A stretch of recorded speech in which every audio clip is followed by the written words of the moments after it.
ಹಿರಿಯೂರಿನ ಮಹಾಜನತೆ ಹಾಗೂ ನಮ್ಮ ಕಾಂಗ್ರೆಸ್ ಪಕ್ಷದ ಕಾರ್ಯಕರ್ತರೆ ಈ ಮೂಲಕ ತಮ್ಮಲ್ಲಿ ಒಂದು ಸ್ಪಷ್ಟನೆಯನ್ನು ಕೊಡೋದಕ್ಕೆ ನಾನು ಇಷ್ಟಪಡ್ತೇನೆ. ಏನಂತಂದ್ರೆ ಡಿ ಸುಧಾಕರ್ ಸಾಹೇಬ್ರವರ ಕುಟುಂಬಕ್ಕೆ ಕಾಂಗ್ರೆಸ್ ಪಕ್ಷದ ಟಿಕೆಟ್ ಏನಾದರೂ ಸಿಗ್ತಾ ಇದೆ ಅಂದ್ರೆ ಅದಕ್ಕೆ ನಾವು ಯಾವತ್ತೂ ಕೂಡ ನಾನು ಕೂಡ ಹಾಗೆ ಕಾಂಗ್ರೆಸ್ ಪಕ್ಷದ ಎಲ್ಲ ಕಾರ್ಯಕರ್ತರು ಕೂಡ ಅವರ ಬೆಂಬಲವಾಗಿ ಇರ್ತಾರೆ. ಕಾಂಗ್ರೆಸ್ ಪಕ್ಷದ ಗೆಲುವಿಗೆ ನಾವೆಲ್ಲರೂ ಕೂಡ ಶ್ರಮಿಸ್ತೀವಿ, ಅವರ ಬೆಂಬಲವಾಗೇ ಇದ್ದೀವಿ. ಬಹಳಷ್ಟು ಗೊಂದಲಗಳು ಸೃಷ್ಟಿಯಾಗ್ತಾ ಇದ್ದಾವೆ ಹಿರಿಯೂರು ತಾಲೂಕಿನಲ್ಲಿ. ಯಾವುದೇ ರೀತಿಯ ಗೊಂದಲಗಳು ಬೇಡ.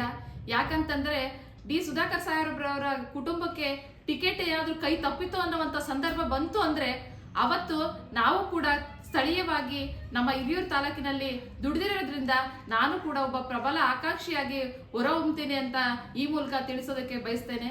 ಏನು ನಮ್ಮ AICC ಅಧ್ಯಕ್ಷರಾದಂಥ ಮಲ್ಲಿಕಾರ್ಜುನ್ ಖರ್ಗೆ ಅವರಾಗಿರ್ಬೋದು, ಈಗಿನ ಮುಖ್ಯಮಂತ್ರಿಗಳಾದಂಥ DK ಶಿವಕುಮಾರ್ ಸಾಹೇಬ್ರಾಗಿರ್ಬೋದು, ಮಾಜಿ ಮುಖ್ಯಮಂತ್ರಿಗಳಾದಂಥ ಸಿದ್ದರಾಮಯ್ಯ ಸಾಹೇಬ್ರಾಗಿರ್ಬೋದು, ಹಾಗೆ ನಮ್ಮ ಜಾರಕಿಹೊಳಿ ಸಾಹೇಬ್ರಾಗಿರ್ಬೋದು, ಹಾಗೆ ನಮ್ಮ ಜಿಲ್ಲಾ ಮಟ್ಟದ ಶಾಸಕರಾಗಿರ್ತಕ್ಕಂಥ ಹಿರಿಯರಾಗಿರ್ತಕ್ಕಂಥ BG ಗೋವಿಂದಪ್ಪ ಅವರಾಗಿರ್ಬೋದು, ನಮ್ಮ ರಘುಮೂರ್ತಿ ಸಾಹೇಬ್ರಾಗಿರ್ಬೋದು, ಗೋಪಾಲ್ ಕೃಷ್ಣ ಅವರಾಗಿರ್ಬೋದು, ವೀರೇಂದ್ರ ಪಪ್ಪಿ ಅವರಾಗಿರ್ಬೋದು, ಮಾಜಿ ಮಂತ್ರಿಗಳಾಗಿರ್ತಕ್ಕಂಥ ನಮ್ಮ ಆಂಜನೇಯ ಸಾಹೇಬ್ರಾಗಿರ್ಬೋದು, ಮಾಜಿ ಸಂಸದರಾದಂಥ BN ಚಂದ್ರಪ್ಪ ಅವರಾಗಿರ್ಬೋದು, ಈಗಿನ ನಿಗಮ ಮಂಡಳಿ ಅಧ್ಯಕ್ಷರಾದಂಥ GS ಮಂಜಣ್ಣ ಆಗಿರ್ಬೋದು, ಇವರೆಲ್ಲರ ಮಾರ್ಗದರ್ಶನದಲ್ಲಿ ಇವರ ಎಲ್ಲರ ಒಂದು ಅಭಿಪ್ರಾಯಗಳನ್ನು ಪಡೆದು ಅವರ ಒಂದು ಸಮ್ಮುಖದಲ್ಲಿ ನಾನು ಕೂಡ ಪ್ರಬಲ ಆಕಾಂಕ್ಷಿಯಾಗಿ ನಮ್ಮ ಹಿರಿಯೂರು ವಿಧಾನಸಭಾ ಕ್ಷೇತ್ರದ ಪ್ರಬಲ ಆಕಾಂಕ್ಷಿಯಾಗಿ ಬರೋದಕ್ಕೆ ನಾನು ಕೂಡ ಬಯಸ್ತಾ ಇದ್ದೇನೆ.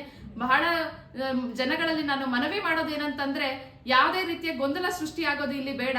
ಯಾರಿಗೆ ಟಿಕೆಟ್ ಅನ್ನ ಕೊಟ್ಟರು ಕೂಡ ಯಾವತ್ತೂ ಕೂಡ ಡಿ ಸುಧಾಕರ್ ಸಾಹೇಬ್ರವರ ಕುಟುಂಬಕ್ಕೆ ಟಿಕೆಟ್ ಸಿಗ್ಲಿ ಅಂತೇಳಿ ನನ್ನ ಕೂಡ ಒಂದು ಆಕಾಂಕ್ಷೆ ಆಗಿದೆ. ಅವರ ಬೆಂಬಲವಾಗಿ ನಾವು ಕೂಡ ಇದ್ದೀವಿ.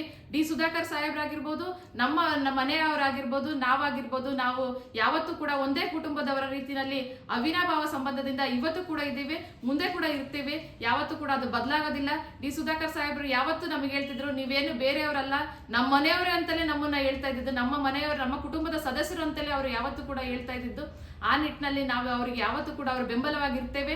ಅವರ ಒಂದು ಕುಟುಂಬಕ್ಕೆ ಏನಾದ್ರೂ ಟಿಕೆಟ್ ಸಿಕ್ಕಿಲ್ಲ ಅನ್ನೋ ಒಂದು ಸಂದರ್ಭ ಬಂದರೆ ಮಾತ್ರ ಅವತ್ತು ನಾನು ಕೂಡ ಒಬ್ಬ ಪ್ರಬಲ ಆಕಾಂಕ್ಷಿಯಾಗಿ ನಾನು ಟಿಕೆಟ್ ಅನ್ನ ಕೇಳ್ತೇನೆ, ಇವರೆಲ್ಲರ ಹಿರಿಯರ ಸಮ್ಮುಖದಲ್ಲಿ ನಾನು ಟಿಕೆಟ್ ಅನ್ನ ಕೇಳ್ತೇನೆ ಅನ್ನೋ ಒಂದು ಮಾತನ್ನ ಇವತ್ತು ಹಿರಿಯೂರಿನ ಮಹಾಜನತೆಗೆ ಸ್ಪಷ್ಟನೆಯನ್ನ ಕೊಡೋದಕ್ಕೆ ಬಯಸ್ತಾ ಇದ್ದೇನೆ.